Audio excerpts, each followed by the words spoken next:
Hello friends, Amod academy पर आप सभी का स्वागत है। मैं आमोद। आइए हम लोग शुरुआत करते हैं अपने डेली करंट अफेयर सीरीज़ में। आइए देखते हैं सबसे पहले आज की चर्चित खबरें। भारत नेपाल संयुक्त प्रशिक्षण अभ्यास सूर्यग्रहण 16 का आयोजन किया गया। और अगली खबर है, भारत कजाकिस्तान संयुक्त सैन्य अभ्यास काजिंद 22 का आयोजन किया गया।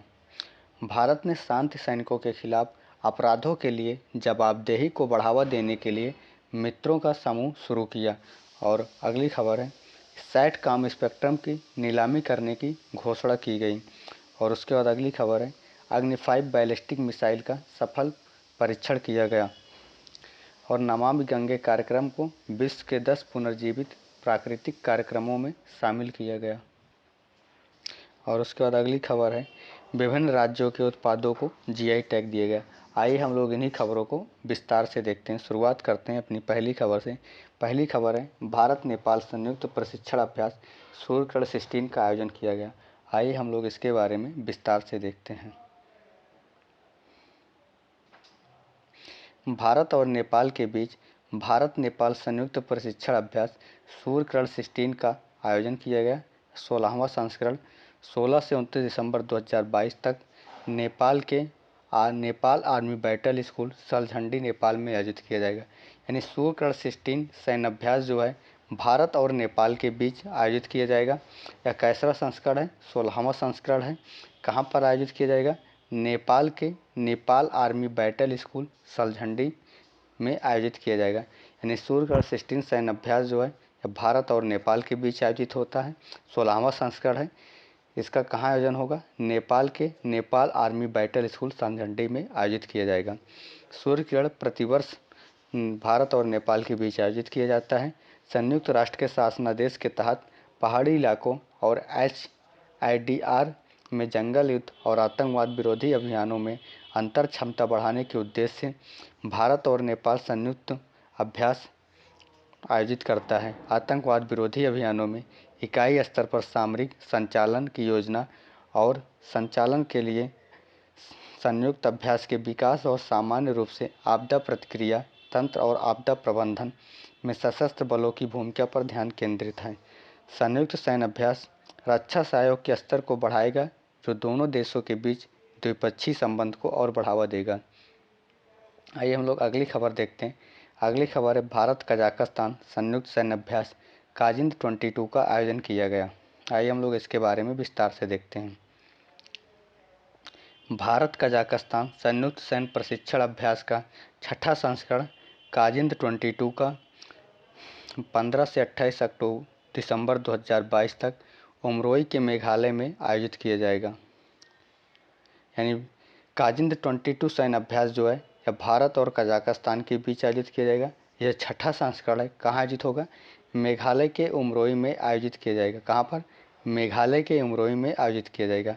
कजाकिस्तान की सेना के साथ संयुक्त वार्षिक प्रशिक्षण अभ्यास 2016 में अभ्यास प्रबल दोस्ती के रूप में शुरू किया गया था, जिसे बाद में कंपनी स्तर के अभ्यास में अपग्रेड किया गया और वर्ष 2018 में इसका नाम परिवर्तित कर काजिंद कर दिया गया। यानी जो काजिंद सैन्य अभ्यास है इसकी शुरुआत 2016 में दोस्ती के रूप में हुई थी और 2018 में इसका नाम बदलकर काजिंद कर दिया गया। कजाकिस्तान के सेना के सैनिक, जिसमें दक्षिणी क्षेत्रीय कमान के सैनिक शामिल हैं, इसमें भारतीय सेना के 11 गोरखा राइफल्स के सैनिक इस अभ्यास सत्र में भाग लेंगे। इस सैन्य अभ्यास का उद्देश्य संयुक्त राष्ट्र शांति प्रवर्तन शासनादेश के तहत सकारात्मक है। काजिंद अभ्यास भारतीय सेना और कजाकिस्तान सेना के बीच रक्षा सहयोग के स्तर को बढ़ाएगा, जो दोनों देशों के बीच द्विपक्षीय संबंधों को और बढ़ावा देगा। और अगली खबर है, भारत ने शांति सैनिकों के खिलाफ अपराधों के लिए जवाबदेही को बढ़ावा देने के लिए मित्रों का समूह शुरू किया। आइए हम लोग इसके बारे में विस्तार से देखते हैं। भारत ने शांति सैनिकों के खिलाफ अपराधों के लिए जवाबदेही को बढ़ावा देने के लिए मित्रों का समूह 15 दिसंबर 2022 को शुरू किया है। विदेश मंत्री एस जयशंकर ने घोषणा की, नई दिल्ली के पास जल्द ही एक डेटाबेस होगा जो ब्लू हेलमेट के खिलाफ सभी अपराधों का रिकॉर्ड करेगा। पिछले 3 वर्षों में अकेले 20 देशों के 68 शांति सैनिकों ने शांति के लिए अपनी जान गंवाई है। भारत संयुक्त राष्ट्र शांति स्थापना के लिए सबसे बड़े सैन्य योगदान करने वाले देशों में से एक है। इसमें ड्यूटी के दौरान 179 शांति सैनिकों को खो दिया है, जो किसी भी सैन्य योगदान देने वाले देश से सबसे बड़ा है।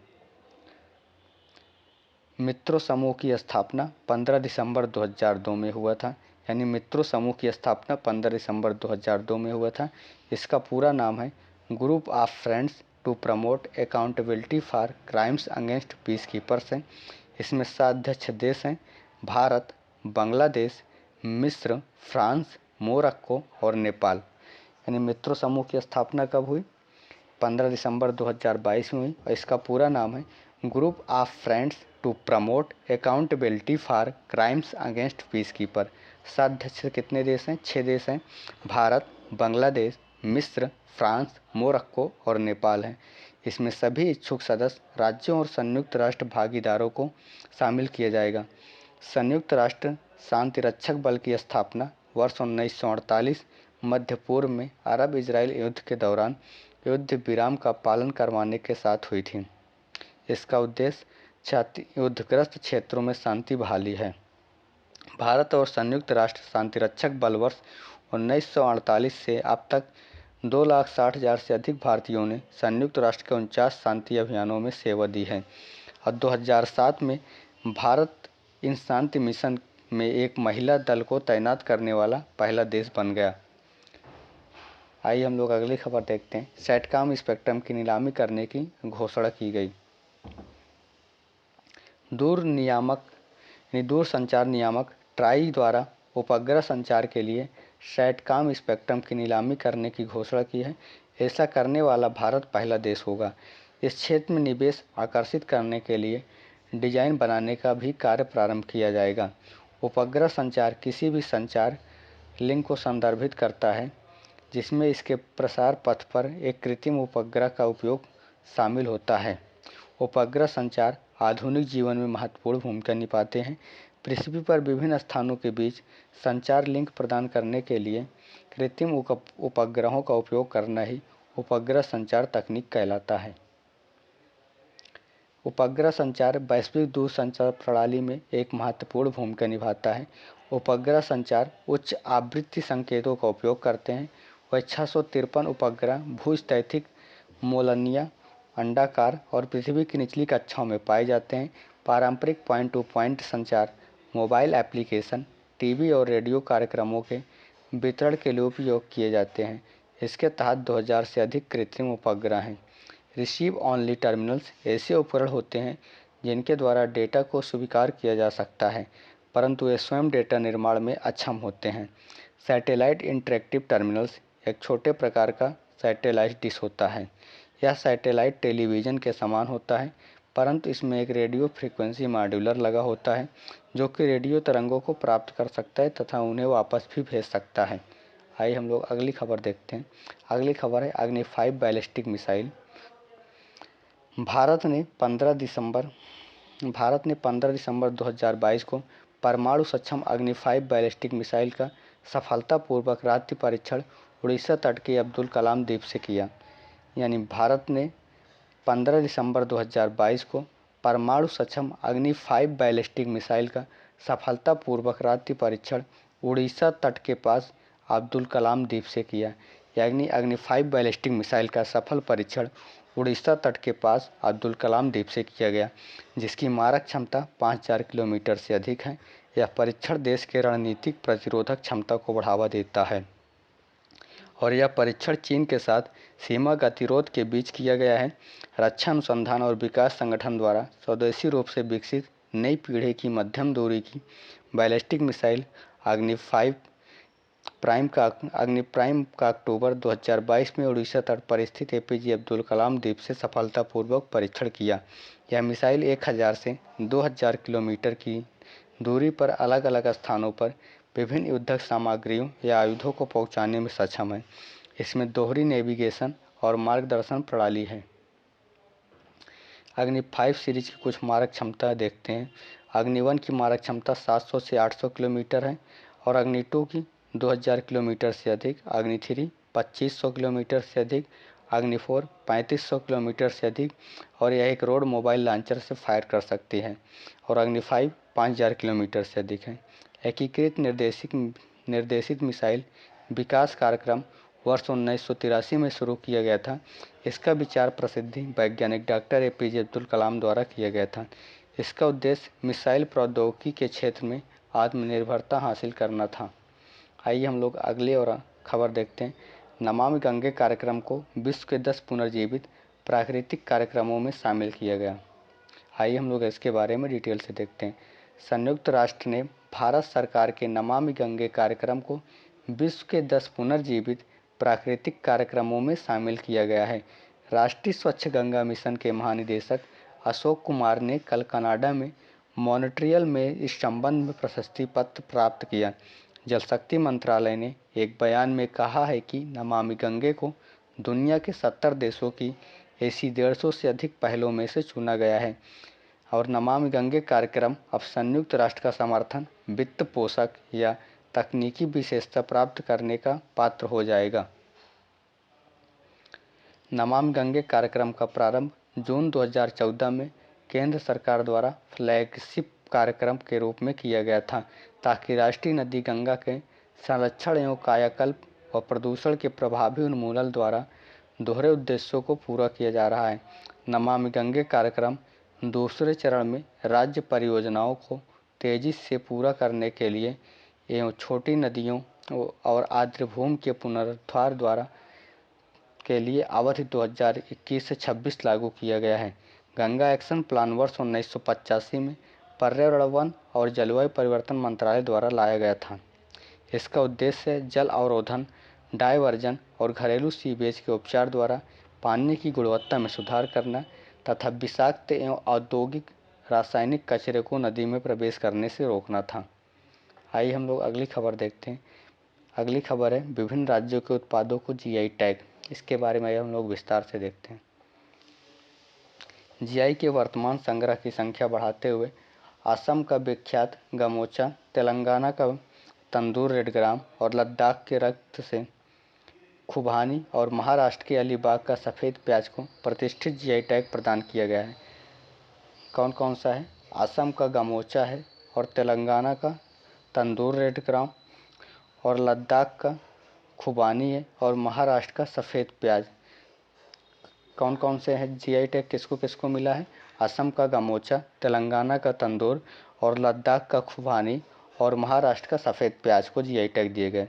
इसके साथ भारत के GI टैग की संख्या बढ़कर 432 हो गई है। GI की अधिकतम संख्या वाले शीर्ष 4 राज्य जो हैं कर्नाटक, तमिलनाडु, उत्तर प्रदेश और केरल हैं। इन GI टैग की अधिकतम संख्या कहाँ कहाँ है? सबसे ज़्यादा कर्नाटक में, फिर उसके बाद तमिलनाडु, उसके बाद उत्तर प्रदेश, उसके बाद केरल, यानी 4 राज्य हैं। नंबर 1 पर कर्नाटक, नंबर 2 पर तमिलनाडु, नंबर 3 पर उत्तर प्रदेश और नंबर 4 पर केरल है। इसके अतिरिक्त देश के भीतर अंतर सांस्कृतिक समाजों के निर्माण को बढ़ावा देते हुए ऐसे कार्यकलाप न केवल राज्यों के बीच विविध उत्पादों के हस्तांतरण को आगे बढ़ाएंगे बल्कि भविष्य में एक बेहतर जीवंत सांस्कृतिक समाज के निर्माण में भी योगदान देंगे। असम को सांस्कृतिक और पहचान के प्रतीक गमोचा को केंद्र सरकार से भौगोलिक संकेतक का टैग मिल गया है। यह बौद्धिक संपदा कार्यालय, पेटेंट, डिजाइन और व्यापार चिन्ह महानियंत्रक कार्यालय, वाणिज्य और उद्योग मंत्रालय द्वारा कार्यान्वित किया जा रहा है। और तेलंगाना में तंदूर रेड ग्राम लाल चना मुख्य रूप से राज्य के तंदूर और आसपास के वर्षा वाले क्षेत्रों में बोया जाता है। इसमें लगभग 24% प्रोटीन होता है जो अनाज के मुकाबले लगभग 3 गुना है। और लद्दाख की खुबानी एक गुठलीदार फल है जो आलू बुखारा और आड़ू प्रूनस के नाम के वनस्पति परिवार का जल है। विश्व बौद्धिक संपदा संगठन की स्थापना वर्ष 1967 में हुआ था और मुख्यालय इसका कहाँ है? जेनेवा के स्विट्जरलैंड में है। इसका उद्देश्य विश्व में बौद्धिक संपदा संरक्षण को बढ़ावा देने व रचनात्मक है। भौगोलिक संकेतक का इस्तेमाल ऐसे उत्पादों के लिए किया जाता है जिनका एक विशिष्ट भौगोलिक मूल क्षेत्र होता है। आइए हम लोग इन्हीं खबरों को एक बार फिर से रिवाइज करते हैं। आज हम लोगों ने क्या क्या पढ़ा। सूर्य किरण 16 का आयोजन कहाँ किया गया?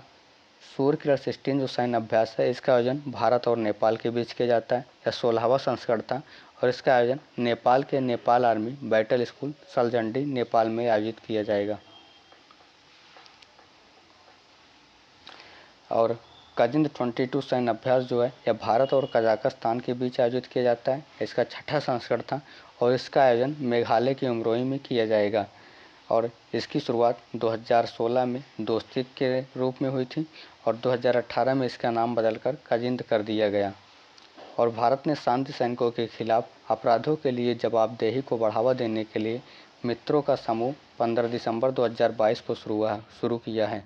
विदेश मंत्री एस जयशंकर ने घोषणा की कि नई दिल्ली के पास जल्द ही एक डेटाबेस होगा जो ब्लू हेलमेट के खिलाफ सभी अपराधों को रिकॉर्ड करेगा। और मित्रों के समूह की स्थापना 15 दिसंबर 2022 को हुई थी। इसका पूरा नाम है group of friends to promote accountability for crimes against peacekeeper है। इसमें 6 अध्यक्ष देश हैं, भारत, बांग्लादेश, मिस्र, फ्रांस, मोरक्को और नेपाल हैं। और दूर संचारक नियामक ट्राई द्वारा उपग्रह संचार के लिए सैटकॉम स्पेक्ट्रम की नीलामी करने की घोषणा की है। ऐसा करने वाला भारत पहला देश होगा। और भारत ने 15 दिसंबर 2022 को परमाणु सक्षम अग्नि 5 बैलिस्टिक मिसाइल का सफलतापूर्वक रात्रि परीक्षण उड़ीसा तट के पास अब्दुल कलाम द्वीप से किया, जिसकी मारक क्षमता 5000 किलोमीटर से अधिक है। और नमामि गंगे कार्यक्रम को विश्व के 10 पुनर्जीवित प्राकृतिक कार्यक्रमों में शामिल किया गया है। और राष्ट्रीय स्वच्छ गंगा मिशन के महानिदेशक अशोक कुमार जी हैं। और नमामि गंगे कार्यक्रम जून 2014 में केंद्र सरकार द्वारा फ्लैगशिप कार्यक्रम के रूप में शुरू किया गया था। और गंगा एक्शन प्लान वर्ष 1985 में आया था पर्यावरण, वन और जलवायु परिवर्तन मंत्रालय द्वारा। और कुछ जैसे असम का गमोचा, तेलंगाना का तंदूर और लद्दाख का खुबानी और महाराष्ट्र का सफ़ेद प्याज को जीआई टैग दिया गया। अब भारत में जीआई टैगों की संख्या 432 हो गई है। और शीर्ष 4 राज्य जीआई टैग वाले नंबर 1 पर कर्नाटक, नंबर 2 पर तमिलनाडु, नंबर 3 पर उत्तर प्रदेश और नंबर 4 पर केरल है। विश्व बौद्धिक संपदा संगठन की स्थापना 1967 में हुई थी, जिसका मुख्यालय जेनेवा के स्विट्जरलैंड में है। इसका उद्देश्य विश्व में बौद्धिक संपदा संरक्षण को बढ़ावा देने व रचनात्मक है। अगर वीडियो अच्छा लगे तो लाइक, शेयर और सब्सक्राइब जरूर करिएगा। Thanks for watching this channel.